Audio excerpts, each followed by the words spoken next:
Hoy nos acompaña Mariana Pallasco, presidenta nacional de la UNE, la Unión Nacional de Educadores. Bienvenida y muchas gracias por estar con nosotros.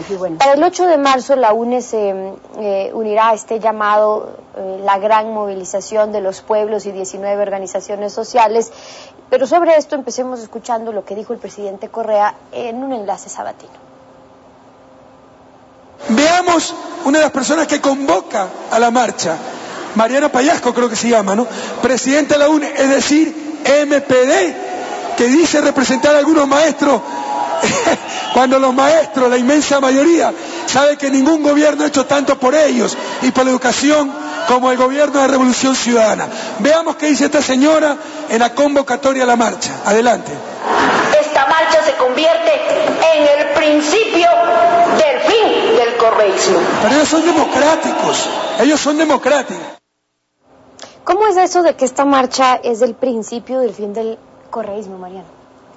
Estefi, ecuatorianos y ecuatorianas, para nosotros el correísmo, el concepto de correísmo es el autoritarismo y la prepotencia, es hacer uso inadecuado del poder y asumir que el cargo, la función, sirve para reprimir, para someter, para amenazar a los maestros y maestras en ejercicio y a los ecuatorianos en general. Pienso que este es el sentimiento que todos tenemos en el país y quiero demostrar con hechos qué es para nosotros el correísmo, el autoritarismo y la prepotencia. Hemos sido víctimas de persecución los maestros y maestras y quiero que el pueblo ecuatoriano sepa bajo qué condiciones el gobierno nacional, el régimen correísta convoca a los maestros y maestras contratados que hoy se sienten inmunes, los funcionarios, para hacerlo por escrito, en donde en una comunicación de la directora provincial de educación de la provincia del Cañar a la coordinadora de educación, licenciada María Eugenia Verdugo de la zona 6, le dice que el 26 de septiembre del 2011 se procedió a convocar a los docentes contratados a una reunión para organizar la participación a la ciudad de Quito en el magno evento del 30 de septiembre, convocado por el presidente de la República, en donde el señor Pablo Ordóñez, maestro contratado, se niega a participar, por lo tanto solicita que no se proceda con la validación del contrato al señor antes mencionado. Lo que usted está diciendo es que se está amenazando a los maestros contratados a que acudan a movilizaciones del gobierno a cambio de que se les renueve el contrato. ¿Qué otras pruebas tienen para asegurar eso? Por supuesto que sí, la persecución, el autoritarismo es necesario ponerle fin. Tenemos otro documento que hoy es parte de la denuncia y la demanda ante la OIT y la Corte Interamericana de los Derechos Humanos y de Libertad Sindical, en donde se prohíbe a la licenciada Mariana Pallasco, presidenta de la UNE Nacional, ingresar a la institución educativa del Colegio Técnico Humanístico Experimental Quito. Caso contrario, se deberán atener a las consecuencias, ya que me veré en la obligación de informar a las instancias superiores pertinentes, firmado por la rectora de la institución. Ustedes están diciendo que esta marcha es para defender la vida, los derechos laborales, la libertad de expresión, la democracia, pero al decir que esta movilización exige ponerle fin al correísmo, como dice en efecto uno de sus comunicados, ¿no es más bien dar a entender, como dice el propio presidente, una marcha que busca desestabilizar la democracia, o que el presidente termine antes de lo que le corresponde su mandato? Lamentablemente considero que sí hay conciencia en el gobierno nacional de que el ejercicio del poder lo están haciendo en contra del pueblo ecuatoriano. Es decir, sus políticas antipopulares han determinado que haya una reacción del pueblo ecuatoriano. Parte de ellos, precisamente la convocatoria que se han hecho el pueblo ecuatoriano, las organizaciones, la CONAIE, la Ecuarunari, la Unión Nacional de Educadores, pero en el caso de la Unión Nacional de Educadores nosotros tenemos un objetivo muy claro. En la propuesta de iniciativa popular que ha recogido 70,000 firmas para presentar en la Asamblea Nacional Legislativa. Ya vamos a hablar sobre eso, pero dejemos claro esto, a lo que se refieren ustedes cuando dicen ponerle fin al correísmo, porque no están hablando ustedes de ponerle fin al correísmo en cuanto a tendencias, a corrientes, a ideologías. ¿Se refieren a eso o más bien a una persona de la que dependen todas las decisiones sin espacio de diálogo con estas organizaciones sociales? Ponerle fin al ejercicio inadecuado del poder, a una distorsión inadecuada de lo que debe significar gobernar en el país. Todos los funcionarios dentro de las institucionalidades hoy ejercen este tipo de presiones. Yo le quiero continuar planteando qué es lo que para nosotros significa parar el correísmo, ponerle fin al correísmo, a la prepotencia, al autoritarismo. Es específicamente esto.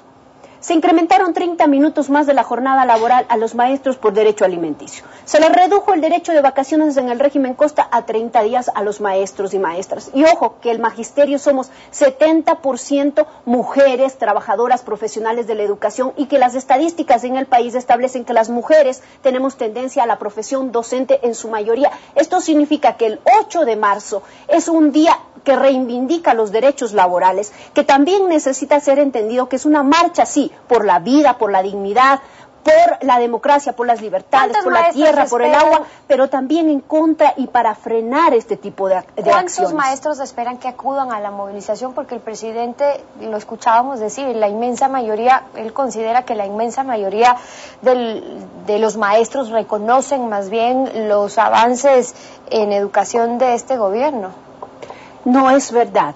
El 80% del Magisterio Nacional fue sometido a sobreexplotación laboral, incrementando la jornada de 8 horas, es decir, 70% mujeres trabajadoras hoy sometidas a procesos de desgaste gravísimo en salud ocupacional. Pero esas 8 horas se extendieron, se dijo, el argumento que se daba es que muchos maestros dan clases y luego se dedican a trabajar en cualquier otra cosa, entonces que se ponían las 8 horas para que se cumpla con la jornada laboral, que se queden en las instituciones educativas y se deban únicamente a ese oficio, a ese trabajo.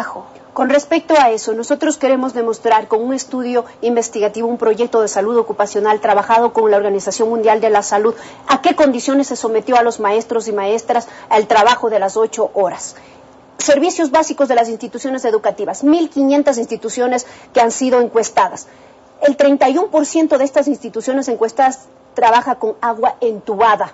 El 50% no tiene alcantarillado, el 15% tiene internet, es decir, el 75% no tiene internet. Ambiente escolar, comedor para los maestros el 12%, sala de profesores el 30%, biblioteca el 9%, patologías que hoy aquejan al magisterio, estrés 57%, gastritis 52%. ¿Esto mejorará la calidad de la educación? Lo que usted quiere decir es que no hay la infraestructura para que los maestros incluso puedan quedarse las 8 horas de la jornada laboral en las instituciones. Por supuesto, eso se manifestó desde la propia construcción de la Ley Orgánica de Educación Intercultural, pero fue el veto del presidente Correa que cambió las 40 pedagógicas a las 40 horas reloj, sin incorporar ni procesos de inversión en infraestructura para analizar en qué condiciones los maestros podíamos ejecutar estas tareas que toda la vida la hemos realizado en nuestras casas, que era un trabajo oculto y que se obligó a hacer en las instituciones educativas. Pero Steffi, hoy, con la razón de la justeza de lo que significa defender derechos laborales y la calidad de la educación,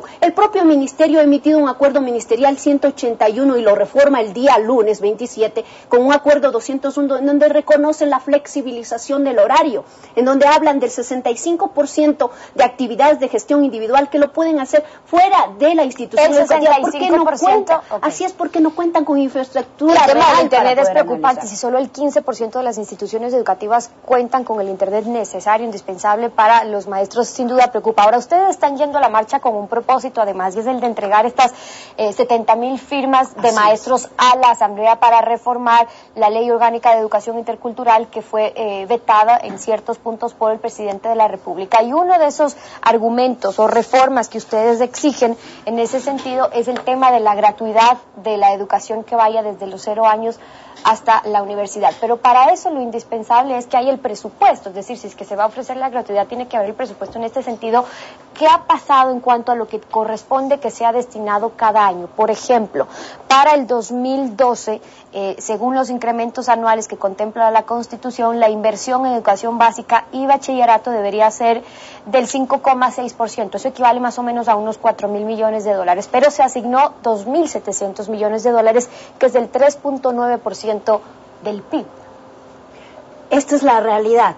Uno es el discurso demagógico y otra es la práctica que tiene el gobierno nacional. Por eso es que nos vemos nosotros en la obligación de asumir nuestros derechos constitucionales y reformar el artículo 5 en donde se reconozca lo que la Constitución dice de los 0 años de edad, porque basados en que en la Ley Orgánica de Educación Intercultural se dice que de 0 a 3 años es responsabilidad de los padres de familia, el gobierno nacional se deslindó de la responsabilidad de los centros de cuidado infantil, en donde trabajan alrededor de 26.000 madres leyes comunitarias que no fueron incorporadas en el escalafón y que son parte hoy de nuestras reformas que vamos a presentar en la Asamblea, y las dejaron en condiciones de trabajo voluntario, sin afiliarles al seguro y sin pagarles ni siquiera el sueldo mensual básico. ¿Cuántas madres comunitarias están entonces sin afiliación al seguro social? Son 26.000 en el país. Las han dejado bajo la condición de trabajo voluntario. Dicen cuidan a sus hijos y de paso cuidan a los hijos de los demás. Por lo tanto, eso es un trabajo voluntario y no tienen que pagarles. Ese es un tema. El otro es el nombramiento, por ejemplo, para los docentes contratados. ¿Qué pasa con eso, Mariana? Porque usted nos contaba el año pasado que había 50.000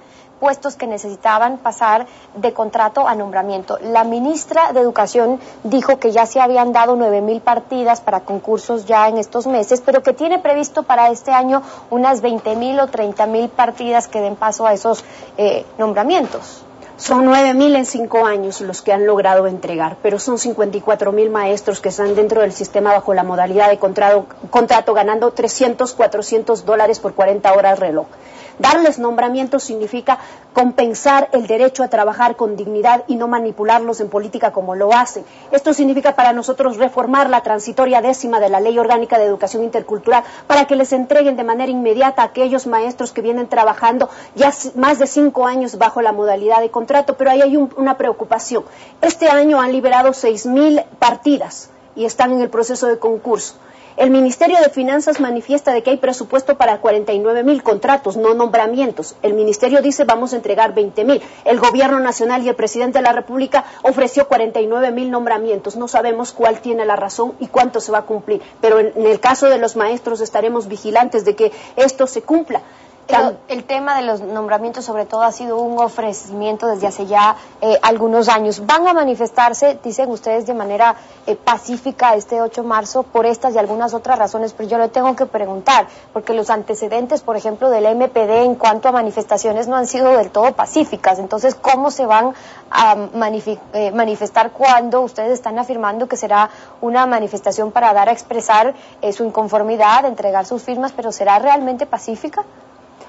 El pueblo ecuatoriano ha convocado a esta gran marcha porque la legitimidad de lo que significa el 8 de marzo, es decir, el Día Internacional de la Mujer, le queremos dejar bien en claro al señor Presidente de la República y al régimen como tal, que hoy es el patrono de miles y de millones de mujeres en el Ecuador, que no se puede utilizar la imagen de la mujer y por un otro lado tener políticas de explotación laboral. ¿Cómo es que el gobierno nacional dice que llama a las mujeres para festejarlas del 8 de marzo y les niega la jubilación especial a las mujeres? Ha despedido mujeres trabajadoras a través del decreto 813.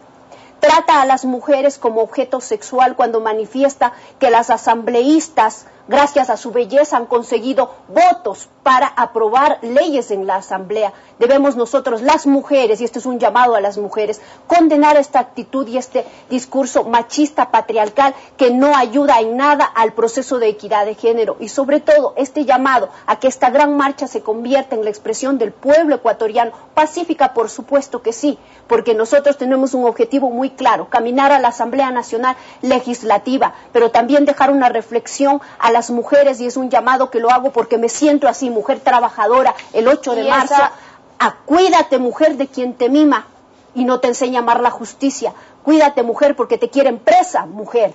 Ese es el llamado que hacemos, a parar, a frenar el autoritarismo, la prepotencia, porque es cuestión de dignidad y es cuestión, Estefi, de justicia para el pueblo ecuatoriano. Es la posición de Mariana Payasco, presidenta de la Unión Nacional de Educadores, acompañándonos esta mañana en Contacto Directo. Muchísimas gracias por haber estado con nosotros.